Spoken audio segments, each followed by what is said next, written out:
Hello दोस्तों, स्वागत है आपका पंक पाठशाला यूट्यूब चैनल पर। दोस्तों, इस बार फिर हम वीकली करंट अफेयर्स की सीरीज में हम इस बार 3 से 9 नवंबर के बीच का जो भी करंट अफेयर्स है इस हफ्ते उसको हम यहाँ पे कवर करने वाले हैं। ठीक है। और ये क्लास आपको संडे को मिलेगी। और मैंने पहले भी बताया है कि वीकली करंट अफेयर्स लाने का मेरा एक ही पर्पज है कि आप पूरे हफ्ते जो है वो अपने कोर सब्जेक्ट जो भी जीएस जी के जीएस मैथ रीजनिंग उसको दो। बाकी संडे को आप यहाँ पे करंट अफेयर्स को कवर कर लो। इससे आपके ऊपर भी ज्यादा बर्डन नहीं आएगा और आपके सारे सेगमेंट भी कवर होते रहेंगे। तो कैसे हम करने वाले हैं, नियुक्तियां देखेंगे, पहल व सूचकांक, पहल व योजनाएं, रिपोर्ट व सूचकांक, पुरस्कार व सम्मान, संगठन व सम्मेलन, ऐसा कर करके सारे जो इस हफ्ते जितने भी मुद्दे चर्चा में थे उनको हम यहाँ पे करेंगे। ठीक है। तो बिना टाइम गवाए हम यहाँ से शुरू करते हैं। तो क्वेश्चन नंबर पहला है, भारत के पहले रक्षा ईवी यानी डिफेंस ईवी का क्या नाम है जिसका ट्रायल पूरा हो चुका है। तो पहले रक्षा ईवी का नाम है वीर ईवी। ठीक है। वीर नाम है इसका। ठीक है। वीर ईवी नाम है इसका। और ये भारत का पहला रक्षा ईवी है यानी इलेक्ट्रिक व्हीकल है। नेक्स्ट है, परमाणु ऊर्जा से चलने वाले प्रोसाइडन नामक मानव रहित जल ड्रोन का सफल परीक्षण किस देश ने किया है। तो मानव रहित ड्रोन का सफल परीक्षण जो किया है दोस्तों, किया है रूस ने, रसिया ने इसको किया है। ठीक है। तो इसका सही आंसर हो जाएगा रसिया। रूस का नया हथियार पारंपरिक पनडुब्बियों से भी तेज जा सकता है और दुनिया के किसी भी महाद्वीप तक पहुंच सकता है। रूसी राष्ट्रपति व्लादिमीर पुतिन ने इसे अंतर महाद्वीपीय बैलिस्टिक मिसाइल से भी ज्यादा खतरनाक बताया है। ठीक है। ये है यहाँ पे इसकी इमेज है, पानी के नीचे चलेगा और ये परमाणु ऊर्जा से चलने वाली है। सबसे बड़ी बात तो ये है। नेक्स्ट है, खगोलविदों ने पृथ्वी से 18 से 20 प्रकाश वर्ष दूर नए सुपर अर्थ ग्रह की खोज की है। इसका नाम क्या है। तो इसका नाम है दोस्तों GJ 251c। GJ 251c इसका नाम है। ठीक है। इसके बारे में और जानते हैं। खगोलविदों ने पृथ्वी से 18 से 20 प्रकाश वर्ष दूर एक नए सुपर अर्थ ग्रह की खोज नहीं की है, लेकिन उन्होंने HD 2794d नामक एक सुपर अर्थ ग्रह की खोज की है जो पृथ्वी से लगभग 20 प्रकाश वर्ष दूर है और इस पर पानी होने का अनुमान है। ठीक है। इसीलिए इसको सुपर अर्थ बोल रहे हैं। यह ग्रह पृथ्वी से 6 गुना अधिक भारी है और इसके तारे के चारों ओर इसका ऑर्बिट पृथ्वी की तरह गोल नहीं है, जिससे जीवन की संभावना पर प्रश्न उठता है। ठीक है। ये गोल नहीं है वगैरह वगैरह। इसका नाम याद रखना बस, HD 20794d। आगे है, अक्टूबर 2025 में ऑनलाइन शब्दकोश यानी डिक्शनरी.com ने किस शब्द को वर्ड ऑफ द ईयर घोषित किया है। ठीक है। 2025 का वर्ड ऑफ द ईयर किसे घोषित किया गया था। 67 को घोषित किया गया है। 67 को। ठीक है। नेक्स्ट है, केंद्रीय कृषि मंत्री शिवराज सिंह चौहान ने राष्ट्रीय बीज निगम की बीज प्रसंस्करण इकाई का उद्घाटन कहाँ पे किया है। तो बीज प्रसंस्करण इकाई का उद्घाटन किया है नई दिल्ली के पूसा परिसर में। नई दिल्ली के पूसा परिसर में किया है। नेक्स्ट है, भारत का दूसरा यूनेस्को सिटी ऑफ गैस्ट्रोनॉमी यानी यूनेस्को सिटी ऑफ गैस्ट्रोनॉमी किसे घोषित किया गया है। भारत का दूसरा है यूनेस्को सिटी ऑफ गैस्ट्रोनॉमी, वो बना है लखनऊ, जो कि उत्तर प्रदेश में पड़ता है। लखनऊ बना है। गैस्ट्रोनॉमी मतलब खान पान का शहर। ठीक है। इसके बारे में और जानते हैं। भारत का दूसरा UNESCO city of gastronomy Lucknow को घोषित किया गया है, जिसे उज्बेकिस्तान में यूनेस्को के 43वें सत्र के दौरान यह मान्यता मिली है। यह शहर अपनी समृद्ध अवधि पाक कला जैसे कबाब और बिरयानी और सांस्कृतिक विरासत के लिए जाना जाता है। ठीक है। खान पान के लिए ये जाना जाता है। जैसे लखनऊ का कबाब बहुत फेमस है। ठीक है। लखनऊ के नवाब और लखनऊ के कबाब दोनों बहुत फेमस है, ऐसे बोला जाता है। नेक्स्ट है, भारत की 94वीं रामसर साइट कौन सी घोषित की गई है। तो 94वीं जो बनी है दोस्तों, वो बनी है गोगाबिल लेक, गोगाबिल झील। और ये कहाँ पड़ती है, ये पड़ती है आपकी बिहार में। भारत की 94वीं रामसर साइट गोगाबिल झील है जो बिहार के कटिहार जिले में स्थित है। यह बिहार की पहली सामुदायिक रिजर्व झील है और यह नदी के कटाव से बनी ऑक्सबो झील का एक उदाहरण है। बोगाविल झील है जो है वो है नदी के कटाव से बनी है और ये बिहार में है और भारत की 94वीं रामसर साइट हो गई है। ठीक है दोस्तों, भारत की जितनी भी रामसर साइट है उसके वो आपके एग्जाम के लिए काफी महत्वपूर्ण है, काफी इम्पोर्टेंट है। मैंने 94वीं रामसर साइट पर एक वीडियो बनाया है और मैं उसे रिकमेंड करना चाहूंगी कि आप लोग जाके उसे देख लें, क्योंकि इससे हर साल क्वेश्चन आना ही आना है और आपका गलत हो जाता है। ऐसे ही इसमें क्या है, ये वीडियो जो है 30 मिनट लगभग 30 मिनट की है। अगर आप इसमें 30 मिनट अपना इन्वेस्ट करते हो तो इसमें आपको एक तो पूरा अच्छे से कॉन्सेप्ट और फैक्ट समझाया गया है। सेकंड, पूरी राज्य वाइज लिस्ट है, पूरे रामसर साइट की राज्य वाइज लिस्ट है, प्लस जितने भी इम्पोर्टेंट रामसर साइट है उसकी भी लिस्ट यहाँ पे दी गई है। ठीक है, अगर आप 30 मिनट इसमें देते हो तो आपका रामसर साइट कंप्लीट हो जाएगा और आपका आने वाला 2 या 3 नंबर 4 नंबर कंफर्म हो जाएगा। ठीक है, आप कितनी तैयारी करते हो लेकिन क्वेश्चन गलत हो जाते हैं क्योंकि आप अपना टाइम गलत जगह पे इन्वेस्ट करते हैं। तो इसीलिए मैं रिकमेंड करना चाहूंगी आप इसे देख सकते हैं। ठीक है, चलिए अब क्वेश्चन पे आते हैं। प्लस शतरंज चैंपियनशिप शोडाउन 2025 का खिताब किसने जीता है? तो ये जीत लिया है दोस्तों मैग्नस कार्लसन, जो कि नॉर्वे के हैं। मैग्नस कार्लसन ने जीत लिया है। और जानते हैं, प्लस शतरंज चैंपियनशिप शोडाउन 2025 का खिताब मैग्नस कार्लसन ने जीत लिया है। उन्होंने टूर्नामेंट में 2 गेम शेष रहते ही अपने नाम कर लिया है और इस जीत में उन्होंने विश्व चैंपियन डी गुगेश और फैबियानो कोरुआना को हराया है। ठीक है, डी गुगेश और फैबियानो कोरुआना को हराया है। नेक्स्ट है, फीडे शतरंज वर्ल्ड कप 2025 ट्रॉफी का नाम किस भारतीय खिलाड़ी के नाम पर रखा गया है? फीडे शतरंज वर्ल्ड कप 2025 ट्रॉफी का नाम किस भारतीय खिलाड़ी के नाम पर रखा गया है? तो ये रखा गया है दोस्तों विश्वनाथ आनंद ट्रॉफी। जो फीडे शतरंज वर्ल्ड कप ट्रॉफी जिसके नाम से जाना जाता था, अब उसका नाम हो जाएगा विश्वनाथ आनंद ट्रॉफी। और आपको पता है विश्वनाथ जो है ये हमारे भारत के पहले ऐसे शतरंज प्लेयर थे जिन्होंने बहुत ज्यादा वर्ल्ड मेडल जीता था, वर्ल्ड स्तर पर मेडल जीता था। के बारे में और जानते हैं। फीटे शतरंज वर्ल्ड कप 2025 ट्रॉफी का नाम भारतीय खिलाड़ी विश्वनाथ आनंद के नाम पर रखा गया है, जिसे विश्वनाथ आनंद कप कहा जाता है। ठीक है, फीडे शतरंज विश्व कप एक प्रमुख शतरंज टूर्नामेंट है जो अंतरराष्ट्रीय शतरंज महासंघ यानी फीडे द्वारा आयोजित किया जाता है, जिसे शीर्ष खिलाड़ी एकल एलिमिनेशन फॉर्मेट में प्रतिस्पर्धा करते हैं। वर्तमान में 2025 का टूर्नामेंट गोवा, भारत में 30 अक्टूबर से 27 नवंबर के बीच आयोजित किया जा रहा है, जिसमें $2 मिलियन का पुरस्कार और शीर्ष खिलाड़ियों के लिए 2026 कैंडिडेट्स कैंडिडेट्स कैंडिडेट्स टूर्नामेंट में स्थान भी है। ठीक है, 2026 में भी वो खेलेंगे। बाकी ये बहुत इंपॉर्टेंट है दोस्तों, इसको आप 5 स्टार मार्क करना। ये जो भारत को जितनी बहुत बड़ी उपलब्धि ये मिली है, जो विश्व स्तर का शतरंज था उसे विश्वनाथ आनंद हमारे भारतीय खिलाड़ी के नाम पर रखा गया है। ये बहुत ही गौरव की बात है। आगे, आईसीसी महिला वर्ल्ड कप 2025 का खिताब किस देश ने जीता है? तो ये जीत लिया है दोस्तों अपना देश भारत, अपना प्यारा देश भारत जीत लिया है आईसीसी महिला वर्ल्ड कप 2025।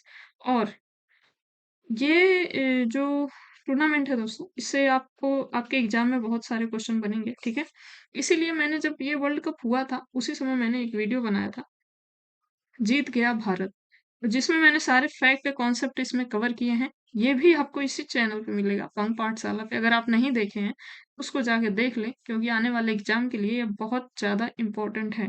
ठीक है, तो अब आगे बढ़ते हैं। चावंगकूट महोत्सव किस राज्य में मनाया जाता है? चावंगकूट महोत्सव किस राज्य में मनाया जाता है? तो ये मनाया जाता है मणिपुर राज्य में। मणिपुर राज्य में ये मनाया जाता है। नेक्स्ट है, आईसीआर आईसैट ने किस भारतीय राज्यों में स्मार्ट क्रॉप्स परियोजना शुरू की है? तो स्मार्ट क्रॉप्स परियोजना जो शुरू हुई है दोस्तों, ये तेलंगाना और कर्नाटक में हुई है। इसमें क्या होता है वो जानते हैं। स्मार्ट क्रॉप्स परियोजना एक परियोजना है जिसका उद्देश्य किसानों को आधुनिक तकनीकी जैसे सैटेलाइट इमेजिंग, एआई और रिमोट सेंसिंग का उपयोग करके फसलों की निगरानी में मदद करना है। ठीक है, स्मार्ट बनाना है टेक्नोलॉजी की वजह से। एसबीआई फाउंडेशन, यूएसए रायचूर और आईसीआरआईएसटी के सहयोग से कर्नाटक और तेलंगाना में 8,000 से अधिक किसानों को लाभ पहुंचाने के लिए स्मार्ट क्रॉप परियोजना की शुरुआत की गई है। इस परियोजना का उद्देश्य जलवायु स्मार्ट खेती को बढ़ावा देना और किसानों को कीटों, बीमारियों और अन्य जोखिमों से बचाव के लिए रियल टाइम यानी वास्तविक समय में महत्वपूर्ण जानकारी प्रदान करना है। ठीक है, बहुत सारी संस्था इसमें इंक्लूड है दोस्तों। ये परियोजना काफी इंपॉर्टेंट है, इसको आप याद रखना। स्मार्ट परियोजना, ठीक है, किस राज्य में चलाई जा रही है? तो ये चलाई जा रही है दोस्तों तेलंगाना, तेलंगाना और कर्नाटक में ये परियोजना चलाई जा रही है, इसको ध्यान रखना। नेक्स्ट, भारत और भारत का पहला डिजिटल जनजाति स्वतंत्रता सेनानी संग्रहालय कहाँ लॉन्च किया गया है? तो लॉन्च किया गया है छत्तीसगढ़ में। छत्तीसगढ़ में इसको लॉन्च किया गया है। उद्घाटन किसके द्वारा किया गया है? तो प्रधानमंत्री नरेंद्र मोदी जी द्वारा उद्घाटन इसका किया गया है। नेक्स्ट है, अमेजन वर्षावन के भविष्य की CO2 स्तरों के प्रति प्रतिक्रिया का अध्ययन करने के लिए अमेजन फेस परियोजना किस देश ने शुरू की है? तो ये शुरू की है दोस्तों ब्राजील ने। ठीक है, और अमेजन जो जंगल है वो ब्राजील में ही सबसे ज्यादा पाया जाता है। तो अमेजन फेस परियोजना इसका नाम है। अमेजन फेस परियोजना इसका नाम है। ठीक है, अमेजन फेस परियोजना ब्राजील द्वारा शुरू की गई तकनीकी वर्षा वन की भविष्य की CO2 सांद्रता के प्रति प्रतिक्रिया का अध्ययन किया जा सके। यह प्रयोगशाला मैन्युअस के पास आयोजित किया जा रहा है और भविष्य की जलवायु परिस्थितियों का अनुकरण करने के लिए परिपक्व उष्णकटिबंधीय पेड़ों के एक क्षेत्र पर CO2 की उच्च सांद्रता छोड़ी जाती है। ठीक है, यहाँ पे CO2 को कम करने के लिए ऐसा किया जा रहा है। नेक्स्ट है, मृदा संरक्षण के लिए दुनिया का पहला आदर्श कानून मोशन 77 मृदा सुरक्षा कानून किस संगठन ने अपनाया है? ये अपनाया है दोस्तों IUCN ने। ये अपनाया है, IUCN ने इसको अपनाया है। ठीक है, नेक्स्ट है, अक्टूबर 2025 में 4,000 साल पुरानी दिलमुन सभ्यता जो कि कांस्य युगीन सभ्यता का मंदिर कहाँ खोजा गया है? ये खोजा गया है श्री कुवैत के फैलिका द्वीप में। कुवैत के फैलिका द्वीप में खोजा गया है। अक्टूबर 2025 में कुवैत के फैलाका द्वीप में 4,000 साल पुराना दिलमुन सभ्यता की एक मंदिर खोजा गया है। यह खोज कांस्य युग की दिलमुन सभ्यता से संबंधित है और इसे हाल के दशकों में खाड़ी क्षेत्र की सबसे महत्वपूर्ण पुरातात्विक खोजों में से एक माना जाता है। दिलमुन सभ्यता ये ईरान, मिस्र, सऊदी अरब के एरिया में पड़ती थी, वहां पे ये खोजा गया है। आगे, दिलमुन सभ्यता किन दो प्रमुख सभ्यताओं के बीच व्यापारिक केंद्र थी? तो ये थी मेसोपोटामिया सभ्यता और सिंधु घाटी सभ्यता के बीच में पड़ती थी। मेसोपोटामिया यहाँ पड़ती थी और यहाँ पे पड़ती थी सिंधु घाटी सभ्यता। ठीक है, यहाँ बीच में पड़ती थी दिलमुन सभ्यता। तो ये व्यापार यहाँ से होता था यहाँ, फिर यहाँ से यहाँ होता था, फिर ऐसे ही यहाँ से यहाँ होता था, यहाँ से यहाँ होता था। ठीक है, उस समय प्राचीन भारत में। नेक्स्ट है, बच्चों को ऑनलाइन खतरों से बचाने के लिए साइबर जागो कार्यक्रम किस राज्य की साइबर शाखा ने शुरू किया है? तो पंजाब पुलिस ने शुरू किया है साइबर जागो कार्यक्रम। साइबर जागो कार्यक्रम एक कार्यक्रम है जिसका उद्देश्य लोगों को ऑनलाइन खतरों और साइबर अपराधों के बीच जागरूक करना है। पंजाब पुलिस ने बच्चों को ऑनलाइन खतरों से बचाने के लिए साइबर जागो कार्यक्रम की शुरुआत की है, जो सभी सरकारी स्कूलों के छात्रों को इंटरनेट सुरक्षा के बारे में शिक्षित करता है। इस तरह के अन्य कार्यक्रम भी हैं जो आम जनता, छात्रों और विभिन्न समूहों के बीच साइबर सुरक्षा और डिजिटल स्वच्छता को बढ़ावा देते हैं। ठीक है, साइबर जागो अभियान किसने शुरू किया है? तो पंजाब पुलिस ने किया है, बच्चों को सुरक्षा देने के लिए। नवंबर 2025 में भारतीय नौसेना के 40वें चीफ ऑफ मटेरियल के रूप में किसने पदभार ग्रहण किया है? तो चीफ ऑफ मटेरियल जो बन गए हैं दोस्तों, वो बन गए हैं vice admiral B Shiv Kumar. Vice admiral B Shiv Kumar बन गए हैं। नेक्स्ट है, भारतीय सेना के लिए पहला स्वदेशी रूप से डिजाइन और निर्मित सॉफ्टवेयर डिफाइंड रेडियो SDR किस संगठन द्वारा विकसित किया गया है? तो विकसित किया गया है DRDO द्वारा ये बनाया गया है। भारतीय सेना के लिए पहला स्वदेशी रूप से डिजाइन और निर्मित सॉफ्टवेयर डिफाइंड रेडियो SDR रक्षा अनुसंधान और विकास संगठन यानी DRDO द्वारा विकसित किया गया है। इसका निर्माण भारत इलेक्ट्रॉनिक्स लिमिटेड यानी बेल ने किया है। यह परियोजना भारत को आत्मनिर्भर बनाने की दिशा में एक महत्वपूर्ण कदम है और यह भारतीय सेना को सुरक्षित और रियल टाइम संचार प्रदान करने में भी सक्षम होगी। आगे है, कोयला शक्ति डैशबोर्ड और क्लैप पोर्टल को किसने लॉन्च किया है? तो ये लॉन्च किया है दोस्तों केंद्रीय कोयला और खान मंत्री जी किशन रेड्डी ने। केंद्रीय कोयला और खान मंत्री जी किशन रेड्डी ने इसे लॉन्च किया। नेक्स्ट है, दिसंबर 2025 से अन्य राज्यों से प्रवेश करने वाले वाहनों पर ग्रीन टैक्स लगाने की घोषणा किस राज्य ने की है? तो ये उत्तराखंड। उत्तराखंड भी इस समय बहुत ज्यादा बाढ़ और जलवायु परिवर्तन वगैरह वगैरह से परेशान है, तो अगर दूसरे राज्यों से उस वहां पे जाएगा तो ग्रीन टैक्स लगेगा, और वो टैक्स का पैसा वो अपने पर्यावरण को बचाने में यूज करेगी उत्तराखंड की सरकार। देखते हैं और आगे। दिसंबर 2025 से अन्य राज्यों के वाहनों पर ग्रीन टैक्स लगाने की घोषणा उत्तराखंड सरकार ने की है। यह निर्णय राज्य में प्रदूषण कम करने, पर्यटन को बढ़ावा देने और पहाड़ी पर्यावरण की रक्षा के लिए किया गया है। ठीक है, ये याद रखना, कौन लगाया है? तो उत्तराखंड लगाया है। नेक्स्ट, भारत ने रक्षा एवं सुरक्षा सहयोग के लिए किस देश के साथ 10 वर्षीय ढांचा समझौते पर हस्ताक्षर किए हैं? तो किया है यूएसए अमेरिका। यूएसए अमेरिका ने, अमेरिका में हुआ है। इसरो द्वारा सफलतापूर्वक लॉन्च किए गए CMS-03 उपग्रह का दूसरा नाम क्या है? इसका दूसरा नाम है GSAT-7R। GSAT-7R। विश्व जेलीफिश दिवस कब मनाया जाता है? विश्व जेलीफिश दिवस कब मनाया जाता है? ये मनाया जाता है 3 नवंबर को। 3 नवंबर को मनाया जाता है विश्व जेलीफिश दिवस। नेक्स्ट है, पुदुचेरी मुक्ति दिवस कब मनाया जाता है? तो ये मनाया जाता है 1 नवंबर को, पुदुचेरी मुक्ति दिवस। इसके बारे में और जानते हैं। पुदुचेरी मुक्ति दिवस हर साल 1 नवंबर को मनाया जाता है। इस दिन 1954 में लगभग 300 वर्षों के फ्रांसीसी शासन के बाद पुदुचेरी को फ्रांसीसी कब्जे से मुक्ति मिली और यह भारत का एक केंद्र शासित प्रदेश बन गया। इस अवसर को चिन्हित करने के लिए पूरे केंद्र शासित प्रदेश में विभिन्न समारोह और परेड आयोजित किए जाते हैं। ठीक है, फ्रांसीसी यहाँ पे छोड़ के गए थे 1954 में, और 1 नवंबर को ये मनाया जाता है। नेक्स्ट है, 4 दिवसीय भारत अंतर्राष्ट्रीय विज्ञान महोत्सव 2025 का आयोजन कहाँ किया गया? तो ये किया गया है दोस्तों चंडीगढ़ में। 4 दिवसीय अंतर्राष्ट्रीय विज्ञान महोत्सव का आयोजन चंडीगढ़ में किया गया है। 4 दिवसीय अंतर्राष्ट्रीय विज्ञान महोत्सव 2025 का आयोजन चंडीगढ़ में पंजाब यूनिवर्सिटी में 6 से 9 दिसंबर 2025 तक किया जाएगा। नेक्स्ट है, किस राज्य सरकार ने महिलाओं और ट्रांसजेंडर के लिए मुक्त यात्रा के लिए पिंक सहेली स्मार्ट कार्ड शुरू किया है? पिंक सहेली स्मार्ट कार्ड जो शुरू किया है दोस्तों, वो शुरू किया है दिल्ली सरकार ने। इसमें क्या होगा, जो 12 वर्ष से अधिक की महिलाएं हैं या ट्रांसजेंडर, उनको निःशुल्क बस सेवा करने की आजादी मिलेगी। ठीक है। स्वच्छ और सतत ऊर्जा उत्पादन को बढ़ावा देने के लिए 8 नए परमाणु ऊर्जा बिजली संयंत्रों के निर्माण की घोषणा किस देश ने की है? तो की है ईरान ने।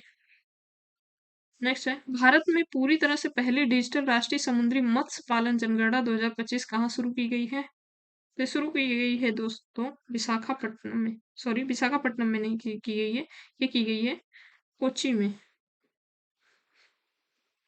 कोच्चि में, कोच्चि के, केरल के कोच्चि में की गई है, और भारत की पहली डिजिटल राष्ट्रीय समुद्री मत्स्य पालन जनगणना है। समुद्र की मछलियों की जनगणना है, और ये कहाँ से शुरू हो गई है? कोच्चि से।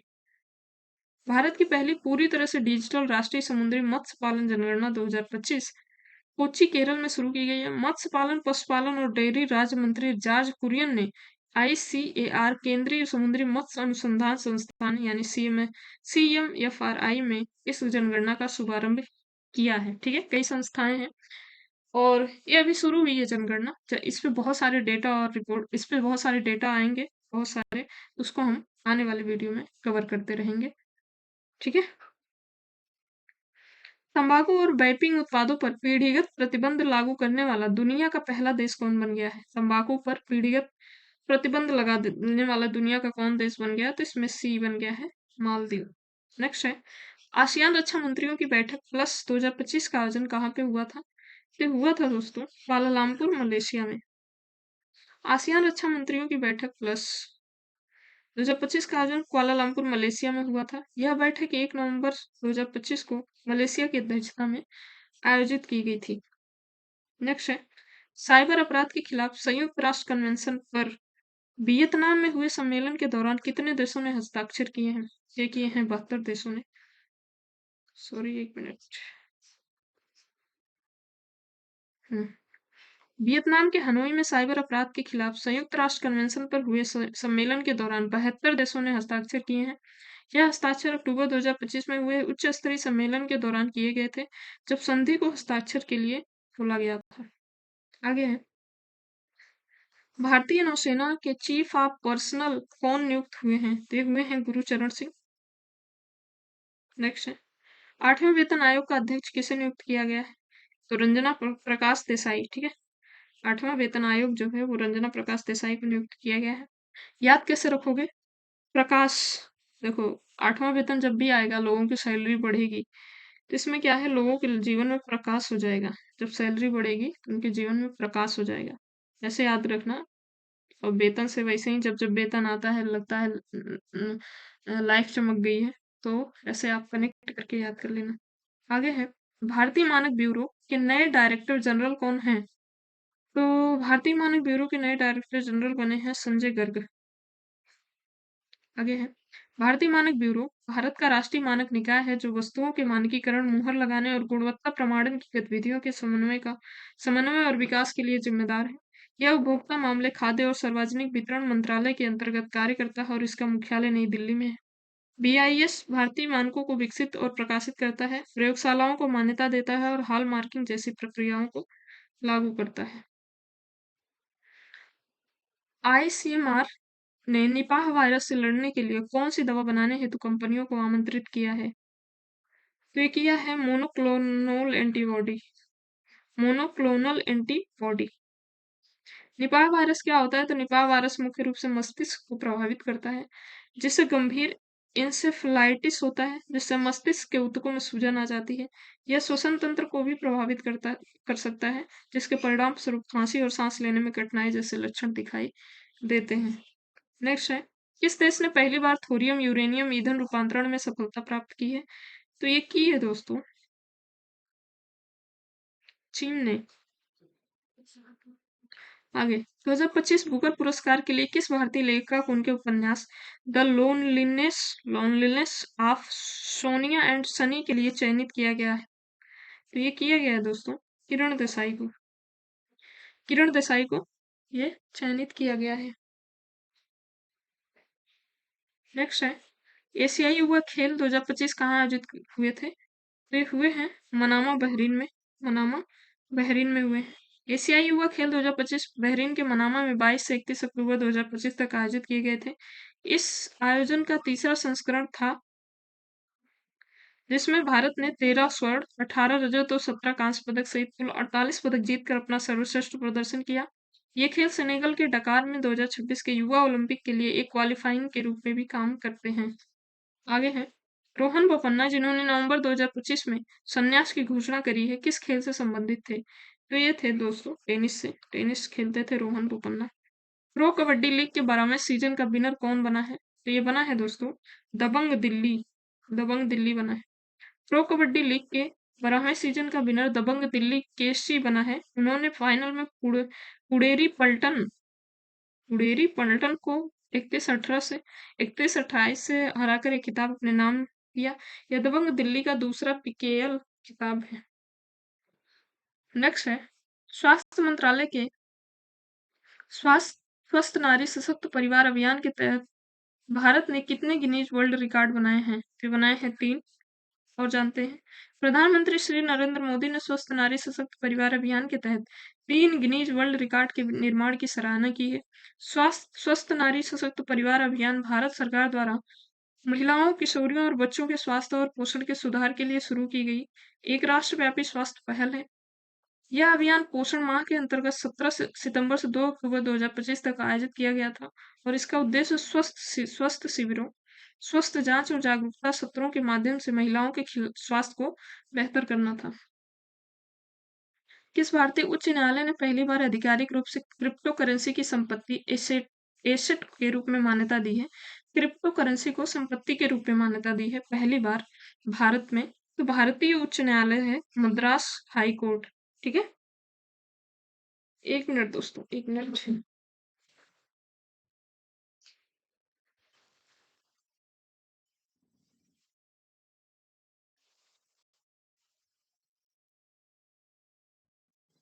हाँ, तो मद्रास हाई कोर्ट जो है वो क्रिप्टो करेंसी को मान्यता दिया है संपत्ति के रूप में। भारत में ऐसी कोई मान्यता नहीं है क्रिप्टो करेंसी को लेकर, ठीक है।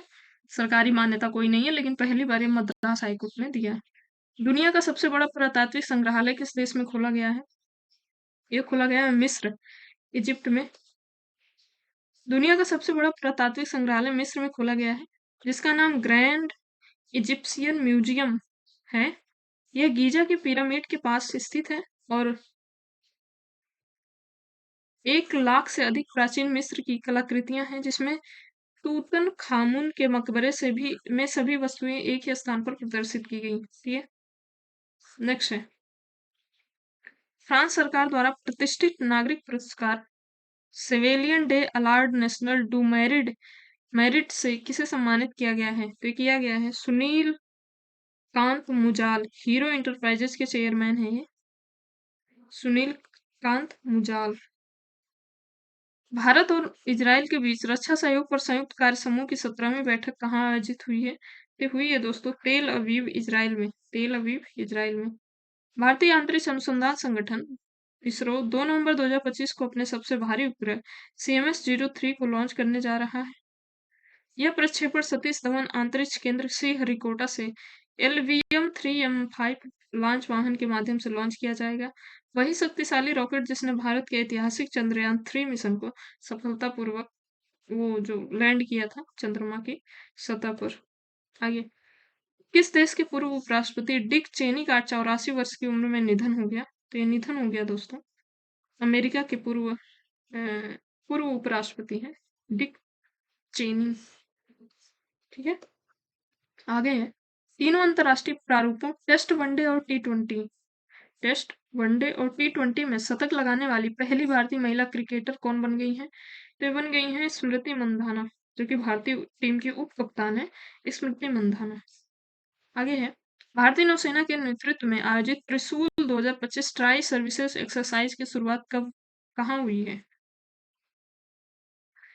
ये हुई है दोस्तों 3 नवंबर 2025 से ये शुरू हुई है। ठीक है, कब हुई है पूछा, कब हुई है? 3 नवंबर 2025 से।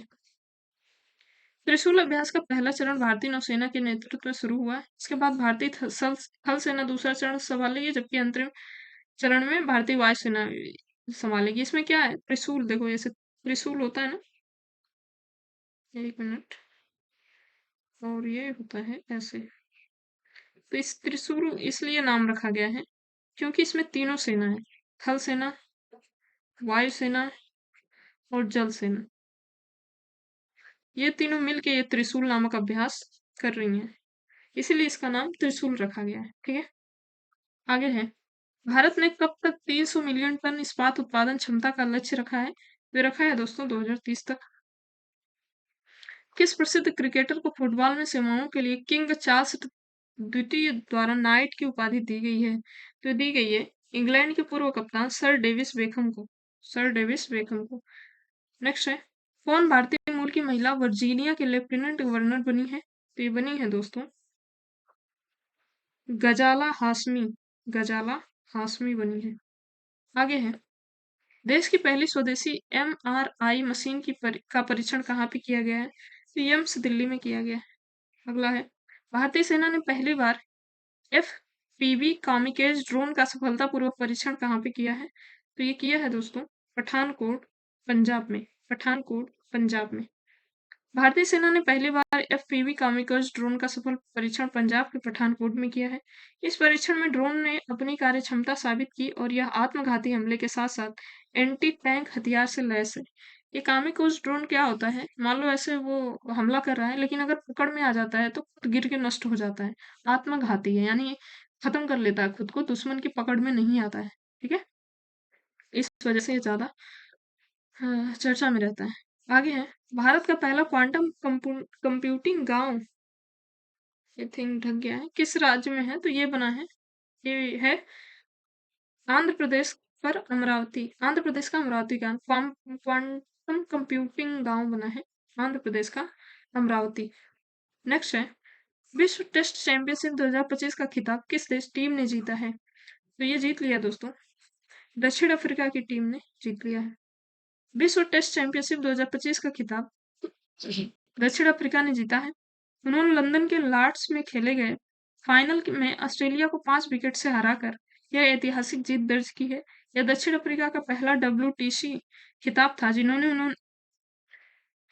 जो उन्होंने 1998 में चैंपियंस ट्रॉफी जीतने के बाद जीता था।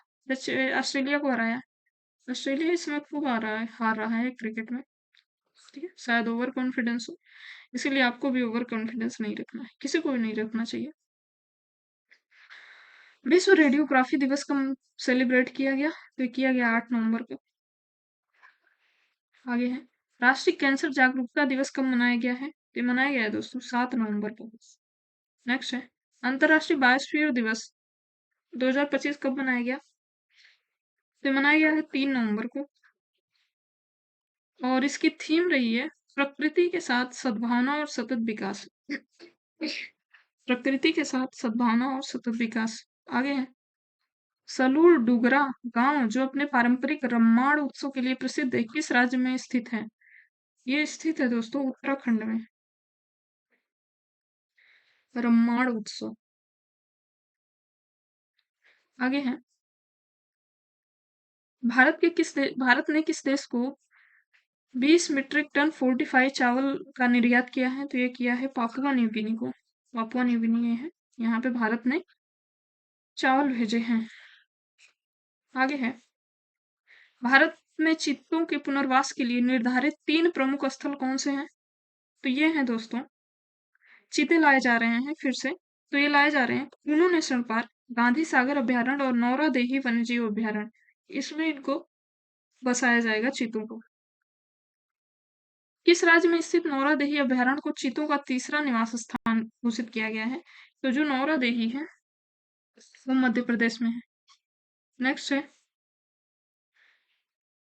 पहला BWF एयर बैडमिंटन विश्व कप 2025 का कहाँ पर आयोजित किया जाएगा? तो ये किया जाएगा दोस्तों संयुक्त अरब अमीरात के सरजा में। अरब अमीरात के सरजा में आयोजित किया जाएगा। भारत के राष्ट्रीय गीत वंदे मातरम की रचना के नवंबर 2025 तक ठीक कितने साल पूरे हो गए? तो हो गए 150 साल पूरे हो गए, लगभग 150 साल पूरे हो गए वंदे मातरम की रचना के। आगे है, यूबीआई के आलोचकों के अनुसार यदि यूबीआई को लागू किया जाए तो यह जीडीपी का लगभग कितने प्रतिशत खर्च आएगा यहाँ पे? तो ये आएगा दोस्तों जीडीपी का लगभग 4 से 5% खर्च आएगा। मैकेंजी ग्लोबल इंस्टीट्यूट की रिपोर्ट के अनुसार 2030 तक दुनिया भर में कितनी मिलियन नौकरियां ऑटोमेशन की वजह से खत्म हो सकती हैं? तो 150 सॉरी 450 सॉरी 1 मिनट, ये खत्म हो सकती हैं दोस्तों। लगभग 800 मिलियन नौकरियां यानी 80 करोड़ नौकरियां खत्म हो सकती हैं। 2023 के वर्ल्ड इन इक्वलिटी डेटाबेस के अनुसार भारत के शीर्ष 10% आबादी के पास देश की कुल संपत्ति का कितना हिस्सा है? इक्विटी होगा, ये इक्विटी होगा। तो भारत की जो 10% आबादी है उसी के पास 65% संपत्ति है। सारी संपत्ति यही लेके बैठे हैं सब। नेक्स्ट है यूबीआई यानी यूनिवर्सल बेसिक इनकम की चर्चा को किस भारतीय आर्थिक सर्वेक्षण से मुख्य धारा की नीतिगत बहस में लाया गया था आर्थिक सर्वेक्षण 2016-17 में। एनएचपीसी लिमिटेड को भारत सरकार द्वारा कौन सा दर्जा दिया गया है? दिया गया है नवरत्न का दर्जा। कौन सा पीएसयू 7 नवंबर 2025 को अपनी 50वीं वर्षगांठ यानी स्वर्ण जयंती मना रहा है? तो ये मना रहा है एनएचपीसी लिमिटेड, और इसको प्राप्त है नवरत्न दर्जा का नवरत्न दर्जा नवरत्न कंपनी का दर्जा इसको प्राप्त है। आगे है, सुप्रीम कोर्ट ने किस तारीख को हमारा कुत्तों के काटने के बढ़ते मामलों से निपटने के लिए अंतरिम निर्देश जारी करने वाला था? ये था दोस्तों 7 नवंबर 2025। आगे है, अगस्त 2025 में प्रकाशित अंतिम असम एनआरसी सूची में कितने लाख लोगों को बाहर रखा गया था? तो रखा गया था 19.06 लाख। नेक्स्ट है, सुप्रीम कोर्ट ने सेक्शन 6A की संवैधानिक वैधता को कब बरकरार रखा था? तो ये रखा था अक्टूबर 2024 में। भारत के चुनाव आयोग द्वारा देश भर में शुरू किए गए व्यापक डोर टू डोर मतदाता सूची अपडेट अभियान का नाम क्या है? तो इसका नाम है दोस्तों special intensive revision, special intensive revision 2.2। आगे है, मंगलयान की ऐतिहासिक सफलता के कितने साल बाद इसरो ने मंगलयान 2 मिशन की पुष्टि की है? तो ये 8 साल हो गए मंगलयान को गए हुए। अब मंगलयान 2 को भेजने की तैयारी चल रही है और मंगलयान 2 का काम है वो मंगल ग्रह की सतह पर लैंड करेगा। अभी तो एक मंगलयान जो गया था वो उसके ऑर्बिटर में घूम रहा है चारों तरफ, लेकिन मंगलयान 2 अब जाएगा और मंगल ग्रह की सतह पे वो लैंड करेगा। इसकी तैयारी हो गई है।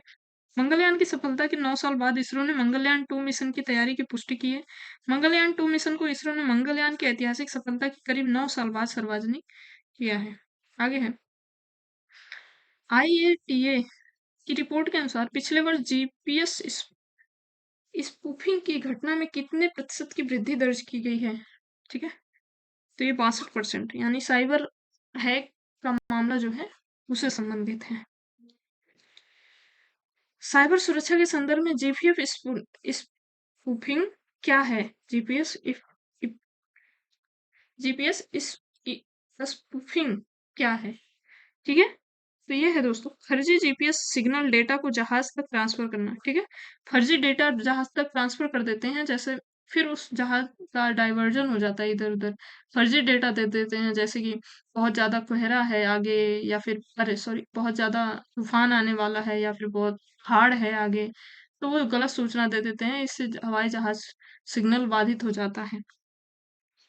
आगे जानते हैं, साइबर सुरक्षा में जीपीएस स्पूफिंग एक प्रकार का साइबर हमला है जिसमें किसी नेविगेशन सिस्टम को गुमराह करने के लिए नकली जीपीएस सिग्नल भेजे जाते हैं। हमलावर एक नकली लेकिन असली जैसे दिखने वाला सिग्नल प्रसारित करते हैं जो वास्तविक उपग्रह सिग्नल को ओवरराइड कर देता है, जिससे डिवाइस गलत स्थान या समय की जानकारी प्रदर्शित करता है।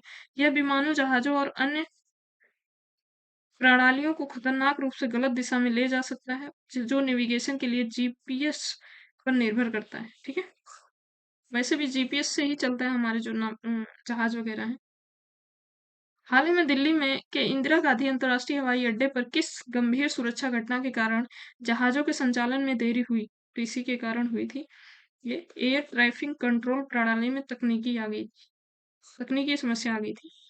रक्षा अनुसंधान एवं विकास प्रयोगशाला हैदराबाद का नया निदेशक किसे नियुक्त किया गया है? रक्षा अनुसंधान एवं विकास प्रयोगशाला हैदराबाद का नया निदेशक किसे नियुक्त किया गया है? ये नियुक्त किया गया है वैज्ञानिक अकथी राजू को। वैज्ञानिक अकथी राजू को नियुक्त किया गया है। आगे है, भारत के मुख्य चुनाव आयुक्त ज्ञानेश कुमार को किस संस्था ने प्रतिष्ठित पूर्व छात्र पुरस्कार से सम्मानित किया है? प्रतिष्ठित पूर्व छात्र पुरस्कार से सम्मानित किया है आईआईटी कानपुर ने। आईआईटी कानपुर ने सम्मानित किया है। नेक्स्ट है, फसल कटाई के बाद मनाया जाने वाला त्योहार चावांगकुट मुख्य रूप से किन समुदायों द्वारा मनाया जाता है? तो मनाया जाता है दोस्तों चिन कुकी और मिजो ट्राइब्स द्वारा। चिन कुकी और मिजो ट्राइब्स द्वारा मनाया जाता है। नेक्स्ट है, भारतीय सेना ने रेगिस्तानी युद्ध क्षेत्रों में ड्रोन और काउंट ड्रोन क्षमताओं की परीक्षण के लिए कौन सा अभ्यास शुरू किया है? भारतीय सेना ने रेगिस्तानी युद्ध क्षेत्रों में ड्रोन और काउंटर ड्रोन क्षमताओं की परीक्षण के लिए कौन सा अभ्यास शुरू किया है? तो इसका सही आंसर आंसर है वायु समन्वय 2। वायु समन्वय 2। इसके बारे में और जानते हैं, भारतीय सेना ने रेगिस्तानी युद्ध क्षेत्रों में ड्रोन और काउंटर ड्रोन क्षमताओं का परीक्षण करने के लिए वायु समन्वय 2 अभ्यास किया है, जिसे हाल ही में दक्षिणी कमान के तहत आयोजित किया गया है। यह अभ्यास उभरते हवाई खतरों के खिलाफ सेना की प्रतिक्रिया क्षमता को मजबूत करने और अगली पीढ़ी के युद्ध के लिए अपनी तैयारी को परखने के लिए किया गया है। आगे है, नवंबर 2025 में 1 लाख कलाकृतियों वाले दुनिया के सबसे बड़े पुरातात्विक संग्रहालय ग्रैंड इजिप्शियन म्यूजियम का उद्घाटन कहाँ पे किया गया है? तो ये है मिस्र इजिप्ट में। मिस्र इजिप्ट में। भारतीय अंतरिक्ष अनुसंधान संगठन इसरो, ये इसका नहीं है। ठीक है, आगे देखते हैं, 10 लाख से ज्यादा आबादी वाले शहरों की स्वच्छ शहर रैंकिंग में पहले स्थान पर कौन सा शहर है रहा है? पहले स्थान पर रहा है इंदौर। इंदौर हमेशा स्वच्छ शहर में पहले स्थान पर ही आ रहा है लगातार कई सालों से। स्वच्छ सर्वेक्षण 2025 में भारत का सबसे गंदा शहर कौन सा था? तो मदुरई था। ये इतना गंदा क्यों इससे हो गया?